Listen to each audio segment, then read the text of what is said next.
विरोधकांना त्यांची हार दिसते, त्यामुळे ते खोटे आरोप लावतात, काय काय पॅम्पलेट वाटतायत, चुकीच्या मेसेजेस टाकतायत, चुकीचे व्हिडिओज टाकतायत. कारण त्यांना माहिती आहे की ते सरळ रस्त्याने जिंकू शकत नाही आहेत. कारण की भारतीय जनता पार्टीची जी हवा चालू आहे ती खूप जोरदार चालू आहे.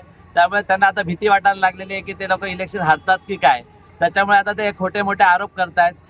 तर माझा भाऊ मयुरेश तरे यांनी त्यांना प्रेमाने विचारलं की बाबा तुम्ही व्हिडिओ वगैरे का करताय, तुम्ही तुमच्या ऑफिसच्या इथं काय काम करायचं ते करा, माझ्या ऑफिसच्या इथे येऊन तुम्हाला घडी घडी व्हिडिओ म्हणजे 4 दिवस झाले कंटिन्यू व्हिडिओज काढत असतात. तर एकदम चुकीचं ते करतायत, कारण त्यांना कुठलाही अधिकार नाही माझ्या ऑफिसचे व्हिडिओज काढण्याचा. तुमच्याकडे सीसीटीव्ही आहे का? पोरांना धमक्या देण्याचा प्रयत्न करत असतात ते लोक की तुम्ही काम करायचं नाही, विकी तरेचं काम का करतायत, अशा धमक्या देत असतात. तर आम्ही माझे मुलं किंवा आम्ही कुठल्याही धमकीला घाबरत नाही. आम्ही त्यांना सडेतोड उत्तर देणार आहोत आणि त्यांना ती हार दिसते, त्यामुळे त्यांची उच्चापती चालू आहेत.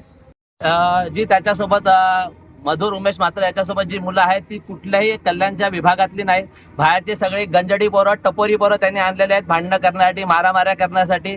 कारण की त्याला हे वातावरण एकदम दूषित करायचं आहे. कारण की त्याला जी हार दिसते, त्याला काहीही करून हे इलेक्शन रद्द कसं होईल यासाठी तो प्रयत्न करत आहे. त्या प्रकरण मला वाटतं संपूर्ण विठ्ठलवाडीच्या जनतेला माहिती आहे की कसं खुलेआम पैसे वाटप चालू आहे.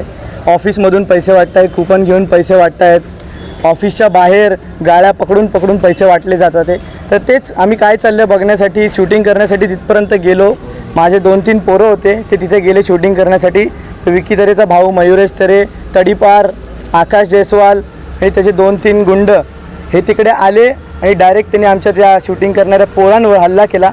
मला वाटतं पायाखालची जेव्हा वाळू सरकते माणसाची, तर त्याचा डोक्यात हवा शिरते आणि तीच हवा याच्या डोक्यात शिरलेली आहे. आणि तुम्ही बघतायत की आता काही दिसत नाही की पुढे काय होणार आहे. त्यामुळे बेभान पैसा वाटप चालू आहे आणि डोक्यात काय चाललं नसल्यामुळे आज तुम्ही बघताय डायरेक्ट मारामारीची भाषा ते उतरले आहे.